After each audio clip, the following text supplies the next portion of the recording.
दोस्तों नमस्कार। महाराष्ट्र में भाषा के नाम पर बवाल होना लगभग तय हो चुका है। तलवारें खिंच चुकी हैं, राजनीतिक अखाड़े सज गए हैं।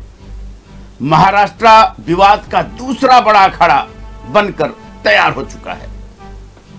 महाराष्ट्र वो धरती जहां छत्रपति शिवाजी महाराज ने विदेशी हुकूमतों को ललकारा था, तलवार थामी और स्वराज की नींव रखी। छत्रपति शिवाजी का यही महाराष्ट्र फिर से एक बार अखाड़ा बन गया और इस बार तलवारें नहीं, भाषाएं टकरा रही हैं। क्या अब महाराष्ट्र भाषा की लड़ाई में उलझ गया है?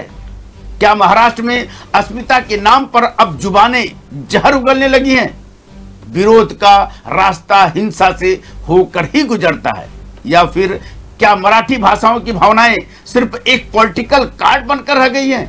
देश में भाषा विवाद के मामले में कितने नंबर का अखाड़ा बन गया है महाराष्ट्र, आइए हम सब कुछ आपको इस पूरे रिपोर्ट में बताते हैं।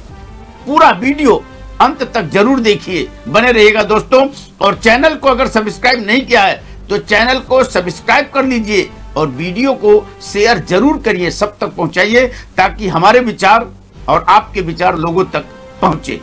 वीडियो को लाइक और कमेंट करना न भूलिए।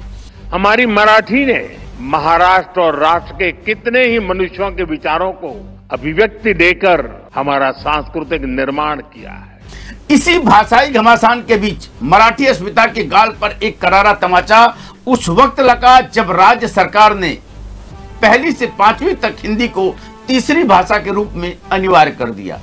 हालांकि मराठी को पुचकारते हुए नई शिक्षा नीति में त्रिभाषाई फार्मूले के साथ अनिवार्य करने की बात कही गई है, लेकिन महाराष्ट्र ने चुप रहना नहीं चुना और भाषा विवाद को लेकर माहौल हो गया गर्म, सियासत हो गई तेज और शुरू हो गया रणनीतियों का सिलसिला।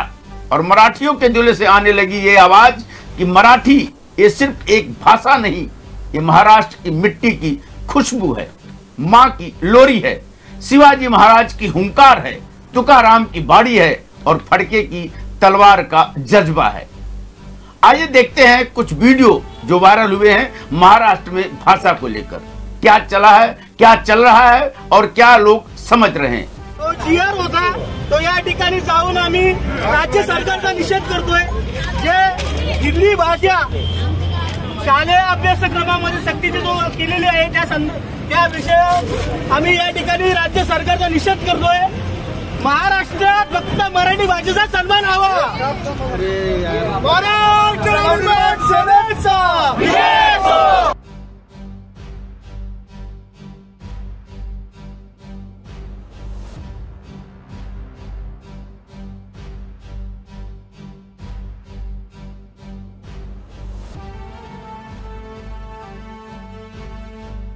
भाषा की लड़ाई में महाराष्ट्र कितने नंबर वाला राज्य बना है, इस सवाल के पहले हम बता दें कि तमिलनाडु का विवाद राष्ट्रीय स्तर पर सबसे पहले व्यापक और ऐतिहासिक रूप से प्रभावशाली रहा है और भाषा विवाद में देश में पहले नंबर पर है तमिलनाडु। ऐसा ही कुछ हाल कर्नाटक का भी रहा। वहां 1965 में जब केंद्र सरकार ने हिंदी को राष्ट्रभाषा बनाने की बात कही थी, तब राज्य में बहुत जमकर विरोध, नारेबाजी, प्रदर्शन और यहां तक कि हिंसा भी हुई, जिसमें कई लोगों की जान भी चली गई। उसी समय से भाषा विवाद को लेकर आज भी वहां चिंगारी सुलग रही है।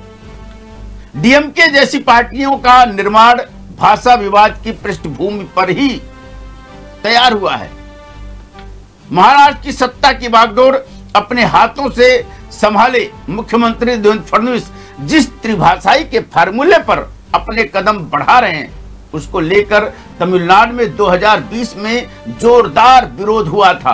कुछ ऐसा ही केंद्र सरकार ने नई शिक्षा नीति 2020 नीति में यह प्रावधान किया कि छात्रों को 3 भाषाएं सीखने की आवश्यकता है, जिसमें कम से कम 2 भारतीय होना ही चाहिए। राष्ट्रीय शिक्षा नीति में 3 भाषा फार्मूला का तमिलनाडु ने जोरदार विरोध किया था। वो हमेशा से ही 2 भाषा नीति तमिल और अंग्रेजी को मानता रहा। आइए सुनते हैं क्या कहना है यहाँ पर मुख्यमंत्री देवेंद्र फडणवीस का, जिन्होंने महाराष्ट्र में त्रिभाषा फार्मूला लागू कर दिया, शिक्षा नीति लागू कर दी। 3 भाषा यानी मराठी जो क्षेत्रीय भाषा है, अंग्रेजी जो वैश्विक भाषा है, अंतर्राष्ट्रीय भाषा है, और हिंदी जो राष्ट्र संपर्क भाषा, देश की संपर्क भाषा के रूप में, तीनों को अनिवार्य किया है। जबकि केंद्र ने यह बोला है कि हर राज्य क्षेत्रीय भाषा, देश की संपर्क भाषा हिंदी और अंतर्राष्ट्रीय भाषा अंग्रेजी को, तीनों को अपने अपने आधार पर पढ़ाने की अनुमति वैसी नीति, अपनी शिक्षा नीति बना सकते हैं। देवेंद्र फडणवीस ने वैसा ही किया जैसा केंद्र सरकार ने फार्मूला तैयार किया था।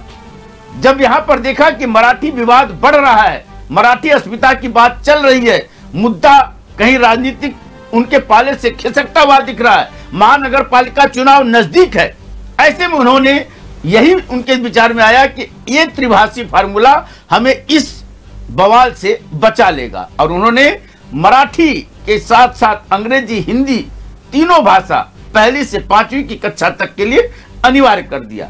अब ये अनिवार्य करना बहुत बड़ा बखेड़ा महाराष्ट्र में खड़ा हो गया, क्योंकि राज ठाकरे मनसे अध्यक्ष ये बात एक्सेप्ट नहीं कर पा रहे, उनको यह मंजूर नहीं। उन्होंने कहा हम हिंदू हैं, हिंदी नहीं। इसका बैनर भी रातों रात तन गया दादर के शिवाजी भवन के सामने। अब यहां पर देखिए देवेंद्र फडणवीस क्या बोलते हैं, सुनिए जरा। देखिए, जो नई शिक्षा नीति है उसको हम पहले से लागू कर रहे हैं, ये कोई नया नोटिफिकेशन नहीं है। शिक्षा नीति में हमारा ये प्रयास है कि सबको मराठी भी आनी चाहिए और साथ साथ अपने देश की भाषा जो है वो भाषाएं भी आनी चाहिए। तो मुझे लगता है कि इस माध्यम से जो केंद्र सरकार ने विचार किया कि हमारे देश में एक संपर्क भाषा होनी चाहिए, उस दृष्टि से ये प्रयास किया गया है। बाकी महाराष्ट्र में मराठी को कंपलसरी करना ये हमने पहले ही निर्णय लिया है। महाराष्ट्र में हर एक को मराठी सीखना ही होगा, लेकिन साथ साथ वो अंग्रेजी भी सीख पाएंगे, हिंदी भी सीख पाएंगे, और कोई उनको लैंग्वेज सीखनी है तो वो भी सीख। भाषा के विवाद से राजस्थान भी अछूता नहीं रहा, हालांकि महाराष्ट्र उसे पछाड़कर उसके स्थान पर काबिज हो गया, यानी दूसरे स्थान पर आ गया। इसके पहले तमिलनाडु में, उसके बाद कर्नाटक और उसके बाद राजस्थान में भी भाषा को लेकर के विवाद होते रहे हैं। पहले राजस्थान दूसरे नंबर पर था, पर अब महाराष्ट्र भाषाई विवाद में दूसरे नंबर पर और राजस्थान तीसरे नंबर पर पहुंच गया।